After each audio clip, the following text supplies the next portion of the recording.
Hi everyone, welcome to my channel and welcome back. I'm Jeannie and I've been planning to do this video for quite a while, so I'm finally uploading how I build an apex using builder gel. So I removed my previous builder gel from my nails, and as you can see, my natural nails are flat, and I actually really don't like how flat they are. They're not very long, but I do want to show you how I build an apex because I like the way a little bit of apex looks on my nails whenever I'm doing a mani.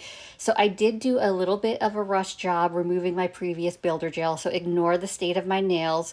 But in today's video, I'm going to be using double dipped builder gel. This is a Hema free formula, and this is their pink shimmer, I believe is what it's called. And it is such a beautiful builder gel. I actually still have it on now. It's been, I think, at least a couple weeks since I've had it on, but it's just so pretty that I just want to leave it on forever. So let me show you really closely. So it is a light pink sheer builder gel, and then it has this beautiful blue shimmer running through it. I mean, when you catch it in the sunlight, it's just so gorgeous. As always, I'll link everything I use in this video down below in the description, and if you're interested in anything from Double Dipped, you can always use my affiliate code Purplish18 to save 18% off your orders. And if you do use my code, thank you for supporting me and my channel. I went ahead and prepped my nails and did my cuticle work off camera, so now we're ready to get into our application. But because I just touched my nails, which I shouldn't have done, I'm going to dehydrate them one more time because there could be oils on my skin that I just placed on my nail, which could cause lifting. So you always want to make sure you're dehydrating your nails well because any oils will cause lifting. And I'm just using 91% isopropyl alcohol to dehydrate my nails. So before I get into the builder gel, I do want to apply a layer of gel base to all my nails, and that will give my builder gel something to adhere to. So I'm using the double dipped gels as well in today's video, and I have been loving them lately and using them a lot. So this is their Hema free formula, and they are wonderful. So I'm applying a layer to all my nails, and I'm going to cure it for a full 30 seconds. Now getting into my builder gel, what I'm going to do is I'm going to start with a slip layer. That's just one thin layer on my nail, and I'm not going to cure it. So that's going to help me move around my thicker layer of builder gel. So it's just easier to start with a slip layer. That makes the builder gel easier to move around. So you can kind of see here, look at that beautiful shimmer in just one thin coat. And remember, you don't want to cure your slip layer. So now I'm going to go in with my second layer, which is going to be my thicker layer. So I'm just going to get like a little dollop of that builder gel on my brush, and I'm going to apply it to about the middle of my nail, a little above the center of my nail. And then I'm going to float my brush on that builder gel. And so what I mean by float is I don't want my brush to touch my natural nail. I want it to only move around the dollop of builder gel that I have. So it's not touching my nail, it's only touching my builder gel. So you can see I'm not pressing down hard. You don't see that brush touching my nail. So I'm just going to push around the builder gel to make sure I'm covering my entire nail, and I'm being really careful not to get it on my skin. Even though it's a Hema-free formula, Hema isn't the only thing that causes allergies, so you want to be really careful to make sure you're not getting gel on your skin. And if you do, make sure you're cleaning it up before you cure it. And I'm just trying to center a majority of the gel on the center of my nail where I want my apex to start. And then once I've got that where I want it, I'm going to flip my hand upside down for about 5 to 10 seconds, and that's going to help level out your builder gel. And then once you've done that, you can cure it in your lamp for a full 60 seconds before you go in with your second layer. So here's how we're looking after our slip layer and our first layer of builder gel. Once I've got that fully cured, I'm going to take this liner brush, and I believe I got it maybe off of AliExpress, and I'm going to use it to get into the nooks and crannies that I can't really reach with my brush that comes in the bottle. So what I'm going to do is I'm going to apply a little bit of builder gel onto my nail again, and remember this has been fully cured. And I'm just kind of gonna push it around to get as close to my sidewalls and my cuticle as possible. And then once I've got that down, I'm actually gonna use my liner brush to help get closer to those sidewalls and cuticle areas, just to make sure everything is flush and my nail is fully covered. Sometimes with the larger brushes, it's hard to get into those little corners and then you can accidentally get the product on your skin. So I think it's easier to use a liner brush just to make sure you've got that even layer. And I forgot to mention, I'm actually doing this on my dominant hand. So if it looks a little awkward, it's because it is. So if you see me trying to like adjust my brush, figure out how to hold it, it's because my non-dominant hand doesn't cooperate with me. And so I'm trying to figure out how to do this.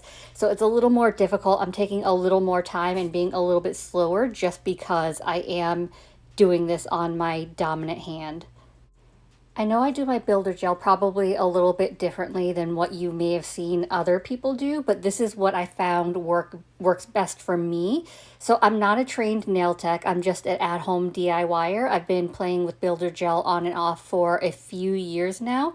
So I've kind of tried different methods and this is what I found works best for me. It may not work for you, it may work well for you, you just have to experiment and see. But just keep in mind that this may or may not work for you. I just want to show you what I do for my process. And I did grab a little more builder gel from the bottle to apply to my liner brush because I felt like I was a little bit lacking in that sidewall area. So for me, what I always found is I always lack in the sidewall area. Like I'll get all filed up and buffed up and realize that there's like a little area on my sidewalls that isn't as covered as the rest. It's uneven. So I always try to apply a little bit extra just to make sure I can get that even coverage because I know that's kind of my weak area when applying builder gel is that sidewall. And that's why I absolutely love using the liner brush because I can get really in there and make sure that area is covered. So once again, I'm going to turn my hand upside down for 5 to 10 seconds just to level out that builder gel. And it levels out super well, beautifully. And since this is my final layer on my index finger, I'm just going to give it a flash cure for 15 seconds just to freeze it in place while I work on my other fingers. So after I flash cured it, here's how we look. So I've got that little bit of apex. It is a little bit thick now, but that's something I'm going to fix up with some filing and buffing at the end. But I wanted to show you how we're looking so far. And look at that beautiful shimmer. I can't stop staring at it. I'm going to walk you through my process on one more nail, and starting with my middle finger, I'm going to do a slip layer of that builder gel. So that's one thin layer on my entire nail of that builder gel, and I'm not going to cure it. This thin layer will help when I apply my second layer of builder gel. It'll help me maneuver the builder gel better and float it. So it kind of helps move around the builder gel, if that makes sense. So now that I've got that slip layer down, I'm going to go ahead and apply a thicker layer to my nail. So I'm just going to get a dollop of that builder gel. I'm going to place it on my nail, and then I want to kind of float my brush on top of the builder gel. I don't want my brush to be against my nail. I just want to move it on top of that builder gel rather than on top of my nail. And I'm kind of pushing the builder gel up into the corners and trying to get more of the sidewalls and cuticle area. I don't want to really put my brush there because I don't want to get the builder gel on my skin. So I'm going to push that little bit of excess builder gel up in those areas rather than applying my brush there.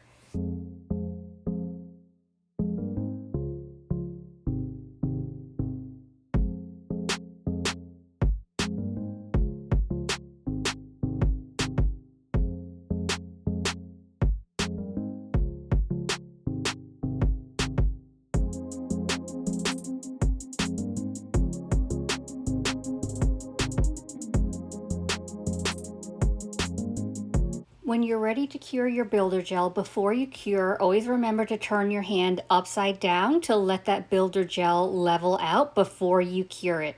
So I'm going to give that a full cure for 60 seconds. So here's how we look after the first layer.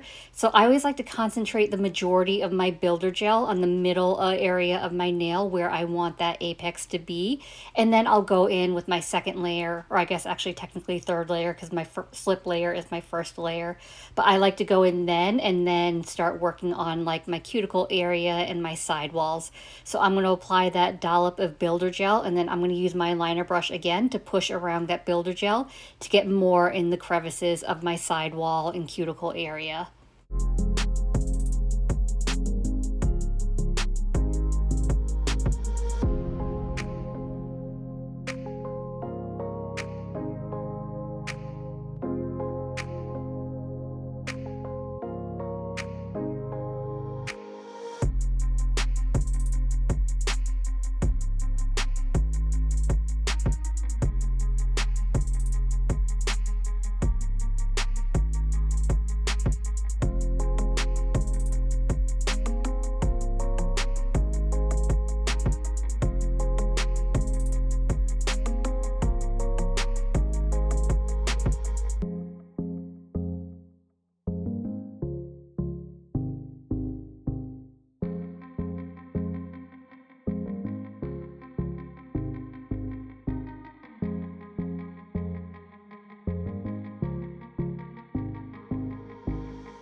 I went ahead and did my other nails off camera because I didn't want to be repetitive, and then once they were all fully cured, I wiped off the tacky layer with some isopropyl alcohol. So all builder gels will cure with a tacky layer, so if you feel that, it doesn't mean that your builder gel isn't cured. You just have to wipe that away with some isopropyl alcohol. So after I filed and buffed, here's how we're looking, and I'm still obsessed, and wait till you see it top coated.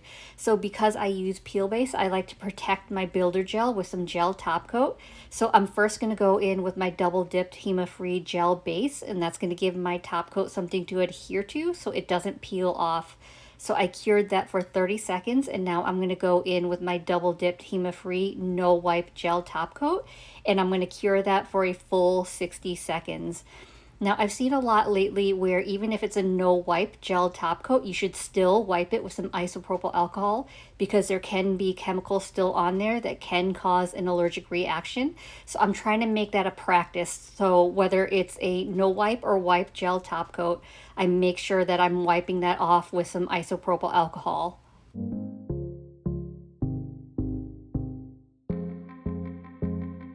As always, I'm going to finish off my mani by rehydrating my cuticles, and I'm using Scales of a Mermaid cuticle oil in the scent What's the Scoop, and I especially need it after this mani. So after all the isopropyl alcohol I used to dehydrate my nails, to wipe off the tacky layer, to remove the dust, my skin is looking especially crusty. So here we are with the finished look. What do you think? I am absolutely obsessed with this builder gel, and I love that it's not too bold, that it doesn't show through my manis. So I like to keep my builder gel layer fairly thin. I want it to protect my natural nails in case I have a pop off and I can't redo a mani right then and there. So I want to protect my natural nails, but I want it thin enough to where I can do a dip mani on top of it and not create too much bulk. So here you see my nails aren't too long, so these are just my natural nails. I didn't do any extensions, so I only created a really mild apex. So the apex is really important for the longer your nails get. It provides that strength to prevent breakage. But because my nails aren't too long, I don't need that much strength. I just kind of like the look of a little bit of a natural apex. So that's what I did.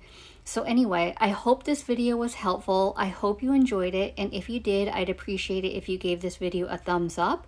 It lets me know to continue creating content like this. And it also helps YouTube recommend me to others, which helps grow my channel. And if you haven't already, please consider subscribing. I upload content every Monday and Thursday at 9:30 a.m. Eastern Standard Time. As always, I appreciate you being here. Thank you so much for watching, and I will see you in the next one. Bye.